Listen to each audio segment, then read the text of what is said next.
আজ থেকে আমি সার্জিস আলমের ফ্যান হয়ে গেলাম। লিটারেলি এই ছেলেটা মানে সে আমার বয়সে ছোট, তারপরেও তাকে আজকে সম্মান দিয়ে কথা বলবো আমি।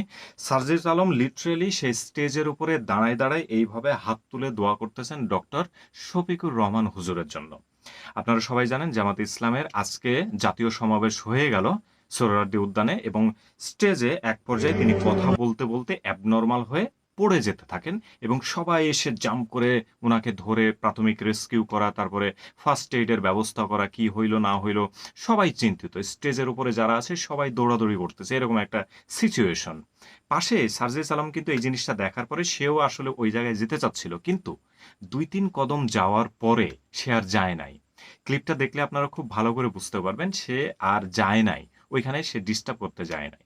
হয়তোবা তার থেকে অনেক সিনিয়র মানুষ ডক্টর শফিকুর রহমান হুজুরকে রেস্কিউ করার জন্য গেছে, সে আসলে ওইখানে গিয়ে নতুন বাধা সৃষ্টি করতে চাচ্ছে না, কারণ অসুস্থ কেউ হয়ে গেলে ওই জায়গাটা আসলে গ্যাদার করা উচিত না।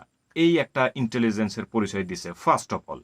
সেকেন্ড থিংস, স্টেজে আরো অনেক মানুষ আছে, এই ফাঁকে সে কি করলো, দাঁড়ায় দাঁড়ায় হাত তুলে দোয়া করলো। সে লিটারেলি দাঁড়ায় দাঁড়ায় হাত তুলে মোনাজাত করতেছে ডক্টর শফিকুর রহমান হুজুরের জন্য, যাতে উনার মেজর কোনো প্রবলেম না হয়।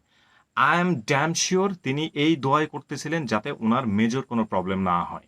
হ্যাঁ, ঠিক আছে, এরকম একটা গরমে তিনি বক্তৃতা দিচ্ছেন, এত এত মানুষের সঙ্গে মিট করতেছেন, হয়তো বা অতিরিক্ত গরমের কারণে যদি তিনি অজ্ঞান হয়ে যান, দ্যাটস ওকে।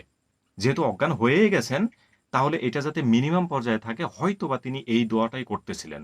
হইতে পারে উনার ব্রেন স্ট্রোক হয়েছে, হইতে পারে উনার হার্ট অ্যাটাক হয়েছে, যাতে বড় ধরনের কোনো দুর্ঘটনা না ঘটে।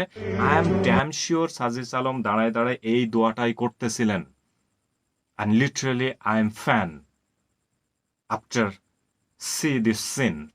এটা দেখার পরে আমি তার ফ্যান হয়ে গেছি, যদিও আমি তার থেকে বয়সও বড়, বাট আজ থেকে তার ফ্যান হয়ে গেছে।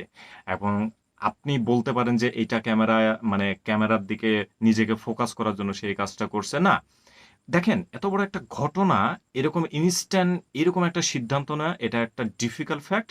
আরো একটা জিনিস, যে ক্যামেরার সামনেই দাঁড়ায় দাঁড়ায় যদি তিনি এটা করতেন, তাহলে হয়তো আরো সামনে চলে আসতেন, স্টেজের সামনে আরো জায়গা ছিল, একটা ফাঁকা জায়গায় তিনি থাকতেন না।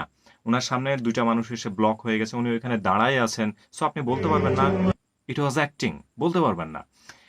স্টেজে আরো অনেক মানুষ ছিল, সবাই সার্জিস আলমের মতো এই একই কাজটাই করতে পারতো, সবাই দোয়া করতে পারতো, কিন্তু কেউ করে নাই। কেউ করে নাই তার মানে এই না যে সবাই খারাপ, না।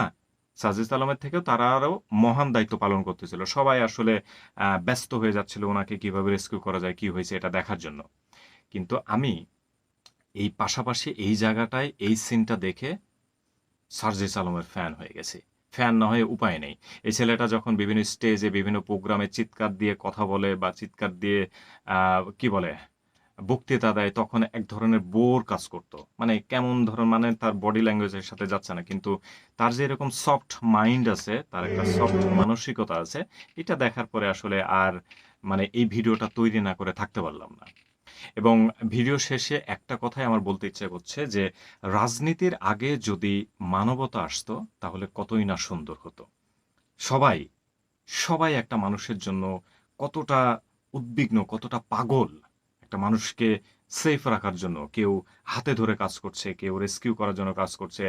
হয়তো আপনি আরেকটু খেয়াল করলে দেখবেন যে ৪-৫ জন মানুষ হয়তো দৌড় দিয়ে চলে গেছে অ্যাম্বুলেন্স ম্যানেজ করার জন্য। কিন্তু এই ছেলেটা পাশে এত সুন্দর একটা দৃশ্য বা আমাদের উপহার দিল, যে এরকম চরম বিপদের সময় মাথা ঠান্ডা রেখে কিভাবে আল্লাহর কাছে দোয়া চাইতে হয়, যাতে যা হইছে হইছে, আর বেশি কিছু যাতে না হয়। এরকম একটা চমৎকার ইন্টেলিজেন্সের পরিচয় দেওয়ার জন্য এবং একটা শিক্ষণীয় জিনিস আমাদেরকে উপহার দেওয়ার জন্য সার্জিস আলম, আপনাকে অসংখ্য ধন্যবাদ।